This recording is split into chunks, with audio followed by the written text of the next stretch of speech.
clients are experiencing shame in session, I don't jump to direct validation. Hear me out. Shame is often looking for space rather than to just be fixed. So if someone were to say, I don't feel like I'm good enough, and it's followed up with a compliment of, no, you are good enough, look at all these things that you've done, sometimes that can have the opposite effect of what we're actually intending. When I say that shame needs space, it needs space to breathe, it needs space to exist, and then it needs space to dissipate. So when we're curious about shame, rather than jumping to validation, can create that space that shame needs. So instead of that direct validation at first, I'll be curious.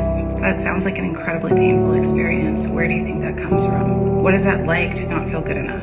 Where do you notice that internally, that feeling of not being good enough? Because with shame, the objective truth doesn't matter. It doesn't matter if you do matter, or if you can do those things, or if you actually are loved.